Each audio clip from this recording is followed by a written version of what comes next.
सौम्या सुबह का नाश्ता टेबल पर लगाती है, जिसमें पोहे, पराठे, टोस्ट और फ्रूट सब होते हैं। जिसको जो खाना हो वो खा सकता है। सुमित तैयार होकर आता है और एक टोस्ट उठाकर जाने लगता है। भावेश, आप आराम से बैठकर नाश्ता कर लीजिए ना, मैंने इतनी सारी चीजें बनाई हैं। आपको क्या खाना है बताइए, मैं प्लेट में सर्व कर देती हूँ। पोहे लगा दूं? पोहे के साथ मैंने खाने के लिए नमकीन और प्याज भी तैयार किया है।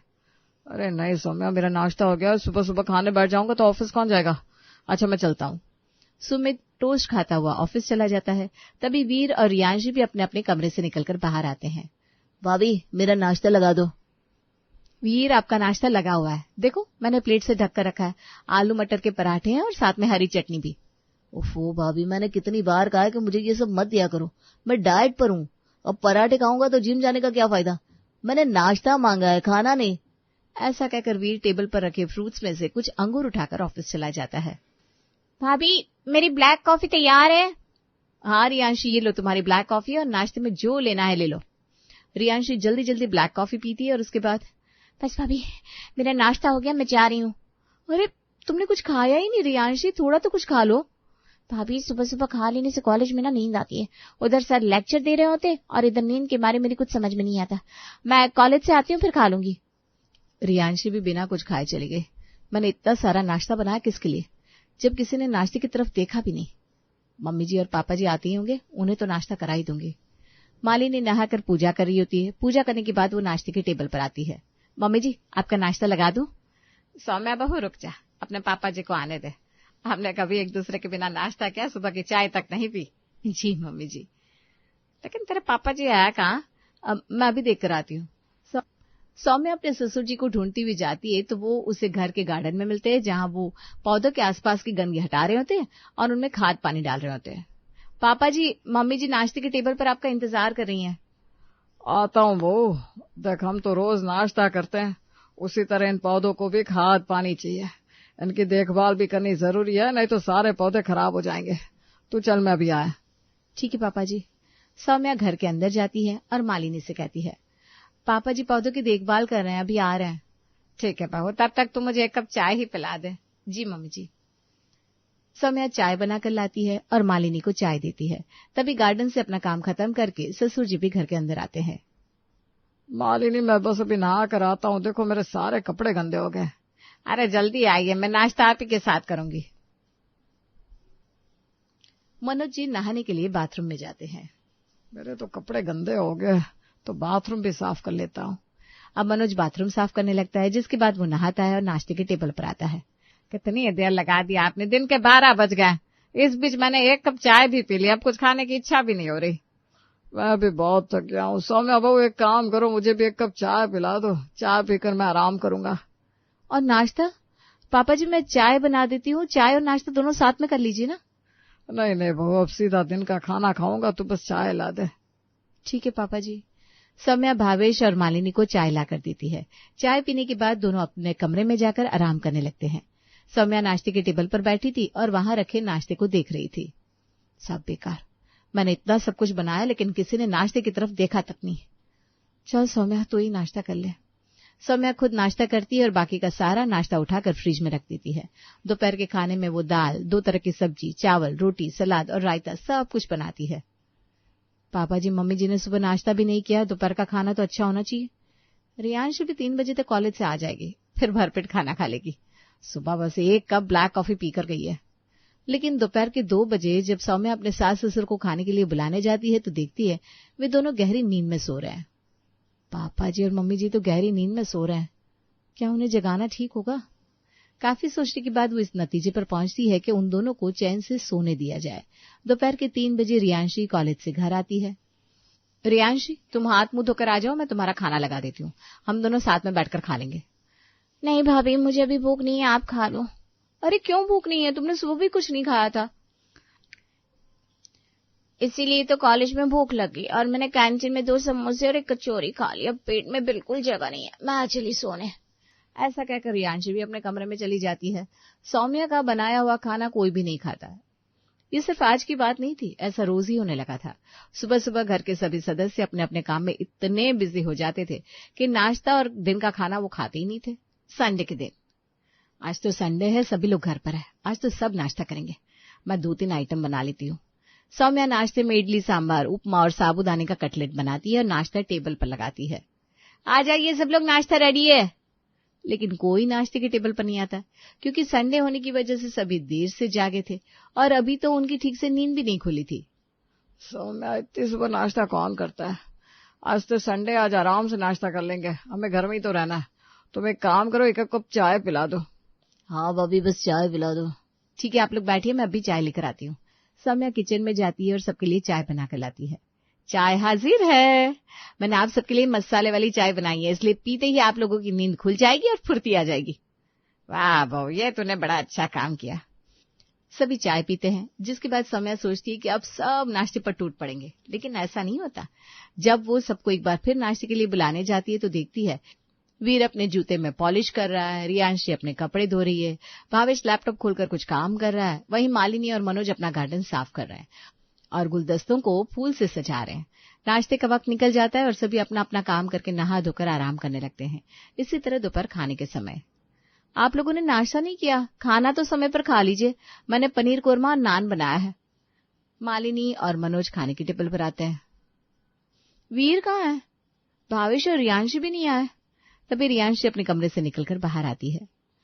भाभी, भावेश और वीर भैया अपने दोस्तों से मिलने गए हैं। भावेश भैया के दोस्त नवीन ने उन दोनों को बुलाया था, शायद कोई जरूरी काम था। अच्छा चलो, तुम तो खाना खा लो। रियांशी देखती है खाने में पनीर कोरमा और नान है। भाभी, आपने दाल चावल नहीं बनाए? अरे नहीं रियांशी, आज सब लोग घर पर है ना, तो मैंने संडे स्पेशल खाना बना दिया। एक्चुअली भाभी, ये सब तो मैं रोज कॉलेज में खा लेती हूँ, आज ना मेरा कुछ हल्का खाने का मन है, आप मेरे लिए खिचड़ी बना दोगी? सौम्या का मन ये सोचकर उदास हो जाता है कि संडे के दिन उसने इतनी मेहनत से इतना अच्छा खाना बनाया, लेकिन किसी को उसका बनाया खाना पसंद नहीं आ रहा है। वो उदासी भरे स्वर में कहती है, ठीक है बना देती हूँ। सौम्या खिचड़ी बनाती है। खिचड़ी देखते ही मालिनी और मनोज जी भी खिचड़ी खाने की इच्छा जताते हैं। ये तो थी घर की बात। भावेश और वीर अक्सर ऑफिस में अपना लंच नहीं खाते। आए दिन उनके लंच बॉक्स का खाना लौट कर घर आता। ये रोज का रूटीन हो गया था। घर का कोई भी सदस्य ना तो नाश्ता ठीक से करता, ना ही दिन का खाना।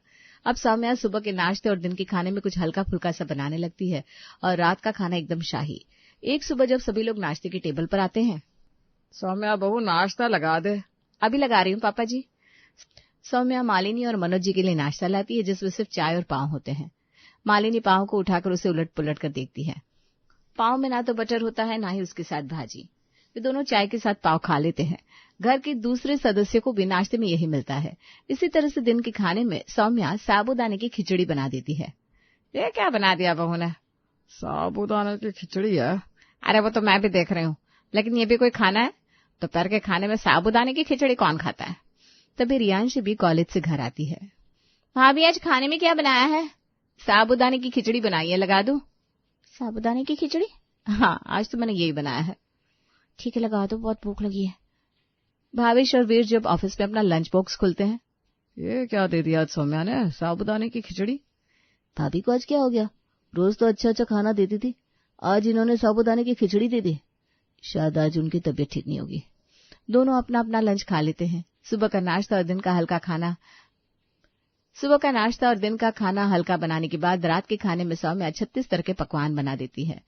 जब सभी लोग खाने की टेबल पर इकट्ठा होते हैं, आज तो किचन से बड़ी अच्छी खुशबू आ रही है, घर में कोई मेहमान आने वाला है क्या? रियांशी, रात के 9 बजे हैं, इस वक्त घर में कौन आएगा? ये खाना मैंने आप सबके लिए बनाया है। रात में सौम्या ने खाने में सोया चाप, वेज बिरयानी, दाल मखनी, मखमली पराठे और रायता भी बनाया था। पूरा दिन हल्का खाने के बाद सभी को तेज भूख भी लगी थी। घर के सभी सदस्य खाना शुरू करते हैं। आज तो बहू ने ऐसा खाना बनाया है कि खाकर दिल खुश हो गया। बहू, तू रोज ऐसा ही खाना बनाया कर। हाँ भाभी, आज ऐसा लग रहा है मैं जैसे सारा खाना अकेला ही खा जाऊं, किसी को खाने ही ना दूं। सभी लोग खाने को बहुत एंजॉय करते हैं और सभी के मन में ये उम्मीद जाग जाती है कि अब सौम्या सुबह भी इसी तरह का कुछ अच्छा नाश्ता बनाएगी। लेकिन सुबह नाश्ते की टेबल पर आते ही उनका मूड ऑफ हो जाता है, क्योंकि उस दिन नाश्ते में कुछ सूखे नमकीन और मठरी रखी थी। सौम्या, क्या है ये सब? नाश्ता है, खाइए ना आप लोग, मैं चिप्स लेकर आती हूँ। सौम्या बहू, रहने दे, हमें चिप्स नहीं चाहिए, ये सब कुछ भी ले जा, कुछ फ्रूट्स ही ला दे। सौम्या उन्हें कुछ फल ला कर देती है। सभी फल खाकर नाश्ता कर लेते हैं। अब मालिनी और मनोज जी अपने कमरे में होते हैं। आज तो बहू ने ठीक से नाश्ता भी नहीं दिया, वो तो अच्छा था कल आप बाजार से फल लेकर आए थे, वरना आज वो भी नसीब नहीं होता। कल रात बहू ने अच्छा खाना बनाया था, शायद वो थक गई होगी, इसीलिए उसने आज शॉर्टकट नाश्ता करा दिया। कोई बात नहीं, तुम देखना दिन का खाना बहू रात की तरह ही अच्छा बनाएगी। लेकिन दिन के खाने में सौम्या सिर्फ दाल चावल बना देती है। यह क्या है बहू, तूने सब्जी नहीं बनाई? नहीं मम्मी जी, सब्जी नहीं बनाई, लेकिन दाल में प्याज टमाटर का तड़का लगा दिया है। आप लोग खाना शुरू कीजिए, मैं अचार लेकर आती हूँ। इधर सुमित और वीर भी जब ऑफिस में अपना लंच का डिब्बा खोलते हैं। सिर्फ दाल चावल? घर में सब्जी नहीं थी तो मुझसे कह देती, मैं ले आता। आज ऑफिस से लौटते वक्त ढेर सारी हरी सब्जी लेकर जाऊंगा। इधर वीर से सिर्फ दाल चावल खाए नहीं जाते, वो कैंटीन से सब्जी खरीदता है, फिर खाना खाता है। पूरे दिन घर के सभी सदस्यों का मुंह लटका रहता है, लेकिन रात होते ही सौम्या जब टेबल पर डिनर सजाती है, भाभी आज आपका बर्थडे है क्या? नहीं वीर, अगर बर्थडे होता तो मैं घर पर खाना बनाती, तुम्हारे भैया हम सबको बाहर खाना खिलाने ले गए होते। फिर कोई और बात होगी, कहीं आपके और भैया की मैरिज एनिवर्सरी तो नहीं है? सॉरी भाभी, मैं भूल गया, हैप्पी एनिवर्सरी। अरे वाह, आज हमारी एनिवर्सरी भी नहीं है। तो फिर मुझे ऐसा क्यों लग रहा है कि आपने पार्टी वाला खाना बनाया? देखो ना, आपने कितनी चीजें बनाई है, शाही पनीर बनाया, मटर पुलाव बनाया, तंदूरी रोटी बनाई, और ये क्या है? ये मलाई कोफ्ता। अरे वाह, मलाई कोफ्ता, ये तो मेरा फेवरेट है। लगता है सौम्या का मूड बहुत अच्छा है। क्या सौम्या, तभी तुमने रात का खाना इतना अच्छा बनाया? सौम्या हंसने लगती है। आप लोग खाना खाइए ना, और हाँ पेट में थोड़ी जगह रखिएगा, क्योंकि मैंने मीठे में सूखे मेवों का हलवा भी बनाया है। खाना देखते ही सबके मुंह में पानी आ जाता है। सुबह के नाश्ते में सूखे नमकीन और दिन में सिर्फ दाल चावल खाने के बाद पूरा परिवार रात के खाने पर टूट पड़ता है। आज तो सौम्या बहू ने सबका दिल जीत लिया। थैंक यू सौम्या बहू, इतना अच्छा डिनर कराने के लिए। रात में सभी भरपेट खाना खा लेते हैं। भाई मैं तो वॉक करने जा रहा हूँ, खाना बहुत खा लिया है। अरे रुक जा, हम भी तेरे साथ चल रहे हैं। पूरा परिवार खाना पचाने के लिए वॉक पर जाता है। वहां भी रात के खाने की चर्चा हो रही थी। भाभी ने कुछ ज्यादा ही खिला दिया। भाभी इस तरह रोज रात में अच्छा खाना बनाती रही तो मैं तो खाकर फूल जाऊंगा, फिर जिम की छुट्टी समझो। रात के अच्छे खाने का खुमार सबके सिर चढ़कर बोल रहा होता है, जो सुबह नाश्ते के टेबल पर ठंडा हो जाता है, क्योंकि सौम्या ने नाश्ते में फिर वही कुछ अटपटा सा बनाया था। सौम्या, ये क्या बनाया है? ये मैश बनाना। मैश बनाना मतलब उबले हुए केले? उबले हुए केले है, सेहत के लिए बहुत अच्छे होते हैं। अब उस मैश बनाना में नमक के अलावा और कुछ नहीं होता ना, तो इसमें ऑयल है ना मिर्च, ये कैसे खाया जाएगा? मैं नहीं खाऊंगी। रियांशी, नाश्ता कर ले, वरना दिन में कुछ खास मिलने वाला नहीं है, सारा दिन भूखी रहेगी। रियांशी थोड़ा सा मैश बनाना खाती है और फिर कॉलेज में जाकर अनहेल्दी खाना खा लेती है। अब जाकर संतुष्टि मिली। भाभी ने न जाने आज नाश्ते में क्या बनाया था। इसी तरह दिन के खाने में सौम्या सिर्फ वेज बिरयानी बना देती है। बहू ने आज सिर्फ वेज बिरयानी बना दी, इसके साथ कुछ रायता, चटनी या मंचूरियन बना देती। अब सूखी वेज बिरयानी कैसे खाई जाएगी? बहू को न जाने क्या हो गया है। खैर, जैसे तैसे पूरा परिवार वेज बिरयानी खाता है। इधर भावेश और वीर भी लंच में सिर्फ वेज बिरयानी देखकर परेशान हो जाते हैं। क्या यार, लगता है भाभी का खाना बनाने में मन नहीं लग रहा है, तभी तो ऐसे ही कुछ भी बना देती है। लेकिन रात होती ही पूरा घर खाने की खुशबू से भर उठता है। सौम्या किचन में अलग अलग तरीके के स्वादिष्ट पकवान बनाती है। रात का खाना ऐसा होता है जैसे घर में कोई सेलिब्रेशन हो। सौम्या की इस हरकत से घर के सभी सदस्य परेशान हो जाते हैं। आपने देखा, आजकल बहू सुबह का नाश्ता और दिन का खाना बनाना ही नहीं चाहती, और रात में अच्छा अच्छा खाना बनाती है। हो सकता है दिन में बहू का काम करने का मन ना हो। अरे ऐसा कब तक चलेगा? देखा जाए तो हम पूरे दिन में एक वक्त ही ठीक से खाना खा रहे हैं। 2 वक्त का खाना तो बस पेट भरने के लिए कुछ भी खा लेते हैं। सही कह रही हो मम्मी। अरे अब तो सौम्या हमें लंच में भी सिर्फ दाल चावल दे देती है। ऑफिस पे सबके सामने डब्बा खोलो तो बड़ी शर्म आती है। हमारी भी तो गलती है ना, हम कभी किचन में जाकर देखते ही नहीं वहां क्या है क्या नहीं। किचन में सभी चीजें मौजूद है, तभी तो भाभी रात में इतना अच्छा खाना बनाती है। हाँ, वैसे ये बात भी सही है, भाभी रात का खाना तो बहुत जबरदस्त बनाती है। सिर्फ रात के खाने से क्या होगा, हमें दिन में भी तो अच्छा खाना मिलना चाहिए। मैं बात करती हूँ बहू से, अगर उससे खाना नहीं बनाया जा रहा तो सुबह का नाश्ता और दिन का खाना मैं बना दिया करूंगी। कम से कम हम ठीक तरह से खाएंगे तो सही। मालिनी सौम्या को बुलाती है। सौम्या बहू, और सौम्या बहू जरा इधर तो आ। जी मम्मी जी। सौम्या बहू, आजकल तुझे क्या हो गया है? तू हमें सुबह के नाश्ते में कभी पाव, कभी चाय, कभी सूखे नमकीन थमा देती है। दिन के खाने में भी दाल चावल और खिचड़ी बना देती है, और रात होती है तेरे अंदर न जाने कौन सा मास्टर शेफ जाग उठता है कि तू अच्छा अच्छा खाना बनाती है। अगर तेरा दिन में काम करने का मन नहीं होता तो मुझे बता दिया होता। अब सौम्या सबके सामने मालिनी को बताती है कि वो ऐसा क्यों कर रही है। मम्मी जी, ऐसी बात नहीं है। आप लोगों को याद होगा कि पहले मैं नाश्ते में पूरी, पराठे, छोले, पोहे सब कुछ बनाया करती थी, लेकिन सब अपने काम में इतने व्यस्त होते थे कि मेरा बनाया हुआ नाश्ता कोई नहीं खाता था। दिन के खाने में भी दाल, चावल, रोटी और 2 तरह की सब्जियां बनाती थी ना मैं। लेकिन क्या होता था, भावेश और वीर लंच वापस लौटा कर ले आते थे। रियांशी कॉलेज से खाकर आया करती थी। आप और पापा दिन में कभी कभार ही खाते थे। मैं इतनी मेहनत से सुबह 2-3 तरह का नाश्ता बनाया करती थी, लेकिन किसी ने मेरी मेहनत की कद्र नहीं की, तो मैंने बनाना ही छोड़ दिया। रात में किसी को कहीं नहीं जाना होता, आप लोग अपना अपना काम खत्म कर चुके होते हैं, इसलिए मैं रात में अच्छा खाना बनाती हूँ ताकि आप लोग इत्मीनान से भरपेट खाना खा सके। सौम्या अपनी बात खत्म करके मालिनी की ओर देखने लगती है। गलती तेरी नहीं है बहू, हमारी है। हमने तेरी मेहनत और प्यार की कद्र नहीं की। तू तो पहले भी हमें तीनों वक्त अच्छा खाना बनाकर देती थी, लेकिन हम ही नहीं खाते थे। आज से हम सभी तरह बनाया नाश्ता भी करेंगे, लंच भी करेंगे और रात का खाना भी खाएंगे। घर के दूसरे सदस्यों को भी उनकी गलती का एहसास हो जाता है। सभी सौम्या से सॉरी बोलते हैं। सॉरी भाभी, अब से हम ऐसा नहीं करेंगे। आपका बनाया हुआ नाश्ता भी करेंगे और लंच भी। हाँ सौम्या, अब तुम हमें अच्छा अच्छा नाश्ता और लंच बनाकर दिया करो। ठीक है, कल से आप लोगों को नाश्ता और दिन का खाना दोनों पहले की तरह अच्छा अच्छा मिला करेगा। सभ्यता और लोकेश हॉल में बैठे बातें करते हुए। सभ्यता, आज तो रसोई से बहुत ही अच्छी खुशबू आ रही है। मुझे लगता है कि हमारी बहुएं आज कुछ बहुत अच्छा बना रही है। क्या खाक टेस्टी खाना बनाएंगी वो। जब देखो तब कभी लौकी की सब्जी तो कभी गिलकी की सब्जी, कभी कद्दू की सब्जी बना के रख देती है। तभी अजय और विजय दोनों भाई ऑफिस से घर आकर अपने माता पिता से बातें करते हुए। पिताजी, भूख के मारे पेट में चूहे कूद रहे हैं, अब तक खाना बना भी है या नहीं? हाँ बेटा, खुशबू तो बहुत अच्छी आ रही है। सबिता, जरा देख कर तो आना कि खाना बना या नहीं। हाँ हाँ, मैं देख के आती हूँ कि आज क्या बनाया है बहुओं ने रसोई में। सबिता जैसे ही रसोई के पास पहुंचती है, उसे मसाले की तीखी गंध से जोर की छींक आती है। सबिता नाक रगड़ते हुए अपनी बहुओं से, बहू, खाना बन गया क्या तुम लोगों का? सब लोग बाहर भूखे बैठे हैं। हाँ हाँ माँ जी, खाना बन गया है, सब तैयार है। आप लोग डाइनिंग टेबल पर आइए, मैं खाना लगाती हूँ। वैसे क्या बनाया है आज खाने में? कोई अच्छी सब्जी बनाई है या फिर से वही सब? माँ जी, आज हमने कद्दू की सब्जी और गर्मा गर्म रोटियां बनाई हैं। अरे, कुछ अच्छा नहीं बना सकती थी क्या तुम दोनों? रोज रोज वही कद्दू, वही आलू और वही गोभी बना के इस बुढ़ापे में खिलाती हो। अरे माँ जी, जरा देखो तो सही, रसोई कितनी छोटी है, पैर रखने की जगह तक नहीं है। और नहीं तो क्या माँ जी, इतनी छोटी रसोई में तो जैसे तैसे सब्जी और रोटी ही बन जाए तो वही हमारे लिए बहुत बड़ी बात हो जाती है। हे भगवान, मैं तो इन दोनों के रोज रोज के बहानों से परेशान हो गई हूँ। अब ज्यादा बहस मत करो, जो भी बनाई हो जल्दी से खाना टेबल पर लगा दो। सभ्यता ऐसा कहकर चली जाती है। थोड़ी देर बाद मीना डाइनिंग टेबल पर खाना लगा देती है। पूरा परिवार खाने बैठता है, पर कद्दू देखकर सबके चेहरे उतर जाते हैं। अरे, मैं तो समझ रहा था कि आज रसोई से इतनी अच्छी महक आ रही है तो कुछ बढ़िया सा होगा। हाँ पिताजी, ये कद्दू की सब्जी तो हमने अभी 2 दिन पहले ही खाई थी। रोज वही खाना खाकर बोर हो गए हैं। माँ, इस घर में कभी कोई वैरायटी नहीं मिलती। रोज ऐसा लगता है जैसे किसी बीमार का उबला हुआ खाना खा रहे हैं। तुम दोनों बस कमी निकालना जानते हो। इतनी छोटी रसोई है तो उसमें एक साथ 4 चीजें क्या हवा में बना दूं मैं?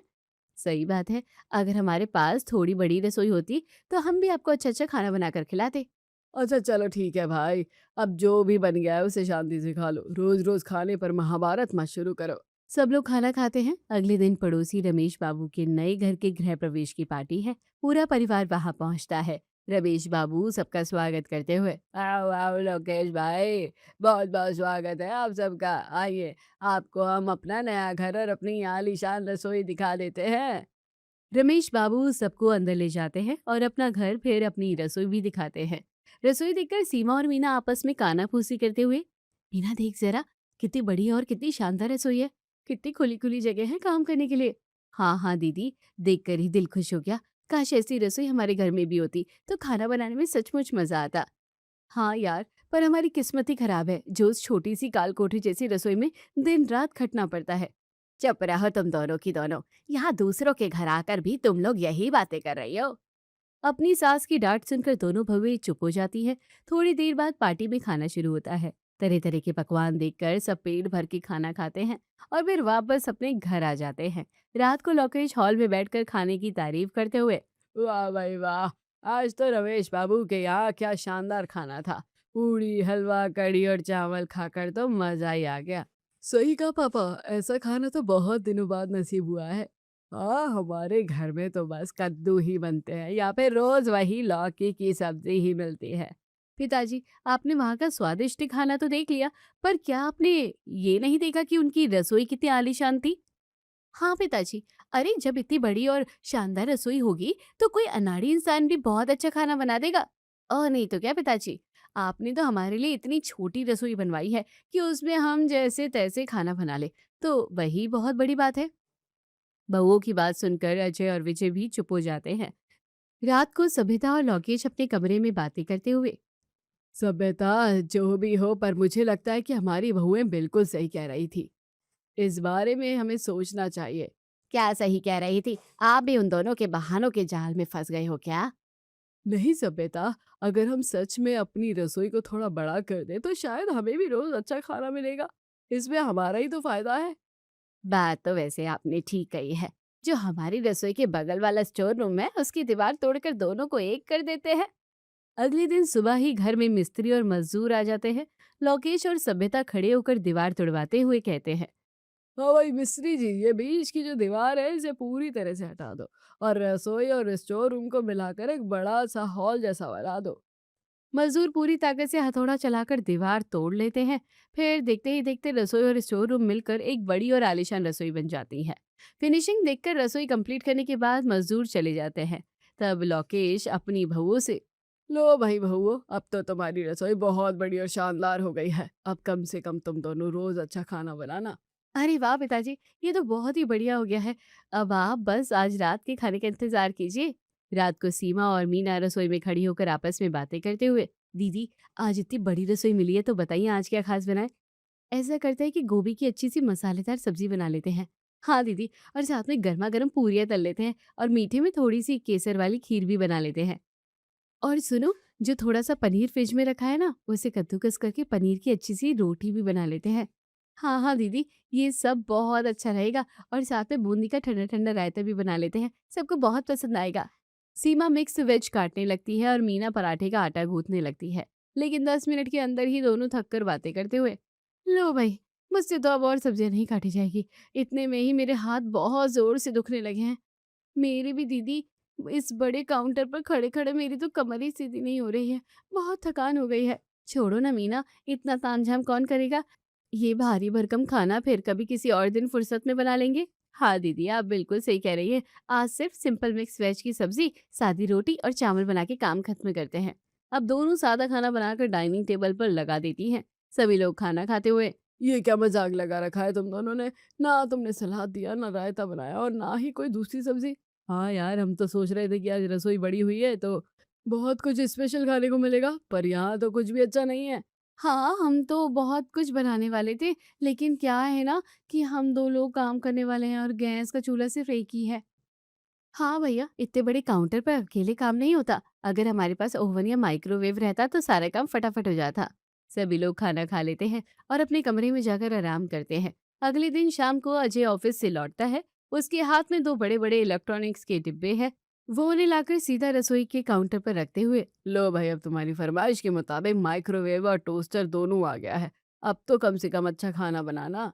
अरे वाह भैया, आप तो सचमुच हमारे मन की बात समझ गए। आज रात को तो खाना खाकर सब उंगलियां चाटते रह जाएंगे। ऐसा कहकर दोनों रसोई में खाना बनाने के लिए लग जाती है। थोड़ी देर बाद अजय बाहर जाता है। तब सीमा मीना से, मीना, आज इस नए टोस्टर में हम लोग सबके लिए ग्रिल्ड सैंडविच बना ले क्या? हाँ दीदी, क्यों नहीं, ये तो बहुत जल्दी बन जाएगा। टोस्टर भी नहीं आया तो फटाफट ग्रिल हो जाएगा। दोनों सब्जियां काटकर मेयोनीज मिलाती है और टोस्टर में सैंडविच ग्रिल करने के लिए रख देती है।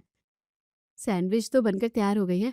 अब मैं बहुत थक गई हूँ। ऐसा करते हैं कि कुकर में खिचड़ी चढ़ा देते हैं। सीमा खिचड़ी चढ़ा देती है और रात को डाइनिंग टेबल पर सैंडविच और खिचड़ी लेकर लोकेश का पारा पूरी तरह से चढ़ जाता है। देखो भाई, अजय बेचारा तुम्हारे लिए माइक्रोवेव लेकर आया और तुमने ग्रिल्ड सैंडविच बनाया है। टोस्टर लेकर आया तो ग्रिल्ड सैंडविच बनाए। हाँ, सैंडविच तो बहुत अच्छा बना है, मैं मानता हूँ। लेकिन आप लोग ये बताइए, बाकी खाना कहाँ है? बाकी के खाने में हमने गर्मा गर्म खिचड़ी बनाई है। हे भगवान! इस आलीशान रसोई में सिर्फ खिचड़ी ही बनाई है तुमने? हाँ, तो खिचड़ी खा लो ना भैया। रात के समय हल्की खिचड़ी खाना सेहत के लिए बहुत अच्छा होता है। अरे ये क्या बकवास है, रसोई तो अब हमने इतनी बड़ी कर दी है, फिर भी बहानों की लिस्ट खत्म ही नहीं होती है तुम लोगों की। नहीं माँ जी, ये रसोई अभी भी उतनी ही बड़ी नहीं है जितनी होनी चाहिए। सामान रखने के बाद वो फिर से छोटी लगने लगी है। और वैसे भी हमारे घर के पुराने बर्तन कितने अजीब है। अगर अच्छे और नई क्रॉकरी सेट रहते ना, तो हमारा मन और ज्यादा लगता बनाने में। ठीक है बाबा, ठीक है, तुम दोनों के बहानों का कोई अंत नहीं है। कल छुट्टी है, कल हम इन्हें शॉपिंग पर ले चलते हैं। अगले दिन अजय और विजय दोनों बहुओं को मॉल ले जाते हैं। वो अपनी पसंद से बहुत ही महंगी और आलीशान क्रॉकरी खरीदती है। मीना देख जरा, ये वाला डिनर सेट कितना सुंदर और रॉयल लग रहा है ना। हाँ दीदी, इस कीमती क्रॉकरी में जब हम लोग खाना परोसेंगे तो मेहमान भी हमारे घर की तारीफ करते नहीं थकेंगे। वो सारा कीमती सामान लेकर घर आती है और रसोई में सजा देती हैं। अगले दिन सभ्यता की दो पुरानी सहेलियां शालिनी और कामिनी घर आती हैं। सभ्यता रसोई में आकर अपनी दोनों बहुओं से, बहू आज जरा खाना बहुत अच्छा बना ना, मेरी बचपन की सहेलियां घर आने वाली हैं। हाँ हाँ, क्यों नहीं माँ जी, आप बिल्कुल फिक्र मत कीजिए। अब तो रसोई भी बड़ी है और नई क्रॉकरी भी आ गई है, तो खाना बहुत शानदार बनेगा। शालिनी और कामिनी हॉल में बैठती है। सीमा और मीना रसोई में खड़े होकर खाना बनाते हुए, अरे कौन इतनी गर्मी में मेहनत करेगा, सिर्फ आलू के पकोड़े तल लेते हैं, चाय के साथ आराम से खा लेंगी। हाँ दीदी, यही सही रहेगा, ज्यादा तामझाम भी नहीं होगा और हमारी मेहनत भी बच जाएगी।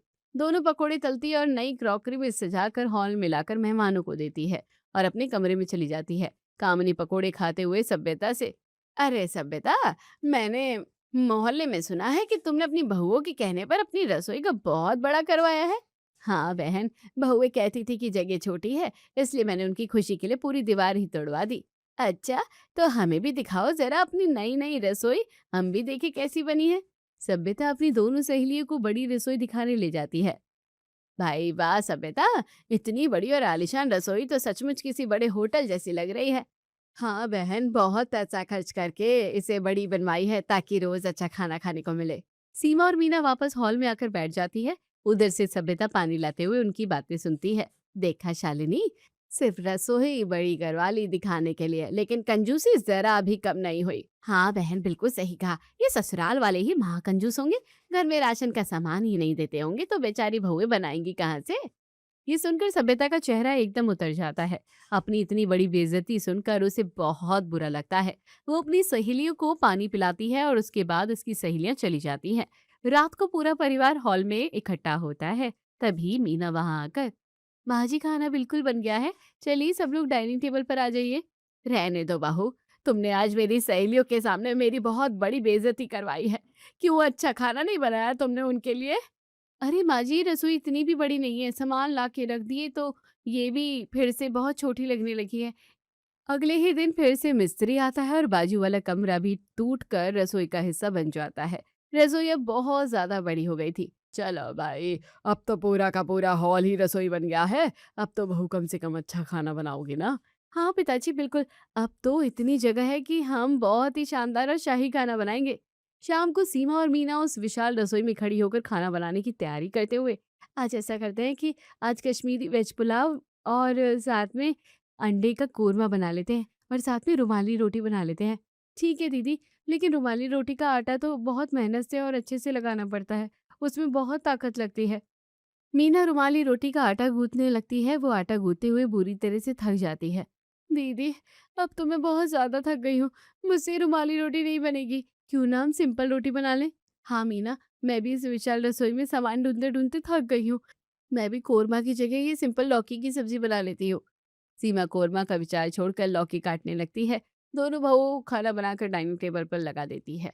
खाना देखकर लोकेश, ये क्या बकवास है बहू, इतनी बड़ी आलीशान रसोई बनवा दी, तब भी तुम लोग रोज वही लौकी की सब्जी बना रही हो। अरे पिताजी, वो आज ना हम बहुत ज्यादा थक गए थे ना इस विशाल रसोई में काम करके, बस इसलिए। सभी लोग हमेशा की तरह चुपचाप खाना खा लेते हैं और अपने अपने कमरे में चले जाते हैं। अगले दिन सुबह जब सीमा और मीना रसोई की तरफ जाती है तो वहां एक बड़ा सा ताला लटका देखकर सन रह जाती है। दोनों हॉल में आकर अपनी सास से, माँ, हमारी रसोई में दरवाजे पर ताला क्यों लगाया है? अरे बहू, अब इस रसोई की तुम्हें कोई जरूरत नहीं है। तुम्हारा गैस चूल्हा, कुछ बर्तन और कुछ मसाले मैंने बाहर निकाल कर पीछे आंगन में रख दिए हैं। तुमको जब रोज सिर्फ एक सब्जी और रोटी ही बनानी है तो इतनी बड़ी रसोई का क्या काम? और वैसे भी बहू, उस रसोई के बारे में हमारी एक बहुत बड़े होटल वाले कुक से बात हो गई है। वो पीछे का दरवाजा खोलकर इसे कमर्शियल किचन की तरह यूज करेगा और हमें हर महीने किराया आएगा। उसने बोला है कि वो 15-20 दिन बाद शिफ्ट होने आएगा। दोनों बहुएं मजबूरन पीछे के आंगन में खाना बनाने जाती है। आसमान से आग बरस रही है और तेज गर्म हवा चल रही है। हे भगवान, हमारी वो अंदर की ठंडी और आलीशान रसोई कितनी अच्छी थी। हमने फिजूल में बहानों के चक्कर में अपनी ही किस्मत पर लात मार दी। इस आंगन में तो जीना मुहाल हो गया है और ऊपर से ये धूल और मिट्टी उड़ रही है जो बार बार खाने में गिर जाती है। मुझे तो बार बार इसे ढकना पड़ रहा है। बहुत परेशानी हो रही है। तेज धूप की वजह से दोनों बहुओं का चेहरा झुलस जाता है। वो जैसे तैसे रोते हुए खाना बनाकर हॉल में लाती हैं। पिताजी, प्लीज हमारी रसोई का ताला खोल दो, क्योंकि हमको बाहर धूप और धूल में खाना बनाने में बहुत ज्यादा परेशानी हो रही है। तुम इतनी बड़ी रसोई होने के बाद भी रोज वही एक सब्जी और रोटी बना के खिलाती हो। अब रहने दो, चुपचाप आंगन में ही खाना बनाओ। इतनी बड़ी रसोई का तुम्हारे लिए कोई काम नहीं है। सभी लोग खाना खाते हैं और सो जाते हैं। अगले 3 दिनों तक बहुएं आंगन में ही परेशान होकर खाना बनाती है और इन 3 दिनों में उन्हें अपनी रसोई की कदर हो जाती है और वो अपने परिवार से माफी मांगते हुए, पिताजी, हमको माफ कर दो, ये हमारी बहुत बड़ी गलती थी। आज हमें समझ आया है कि आज के बाद हम आपका खाना हमेशा बहुत अच्छे से प्यार से बनाएंगी, लेकिन प्लीज वो रसोई किसी और को किराए पे मत दो। बहू की बात का कोई भी जवाब नहीं देता। सभी लोग खाना खाते हैं और अपने कमरे में चले जाते हैं। अगले दिन दोनों जैसे ही खाना बनाने के लिए आंगन की तरफ बढ़ती हैं, तो अचानक उनकी नजर रसोई के दरवाजे पर पड़ती है। अरे दीदी, देखो देखो जरा, रसोई के दरवाजा तो आज पूरा पूरा खुला हुआ है। सामने सभ्यता, लोकेश, अजय और विजय चारों खड़े होकर मुस्कुरा रहे होते हैं।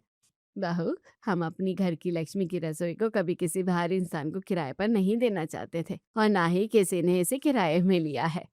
हम तो सिर्फ तुम दोनों को इस बात का सबक सिखाना चाहते थे कि तुम्हारे कहने पर तुमने जो जो मांगा, हमने अपनी हैसियत से बढ़कर सब ला कर दिया, लेकिन तुम फिर भी हमारे स्वास्थ्य का ध्यान नहीं रख रही थी।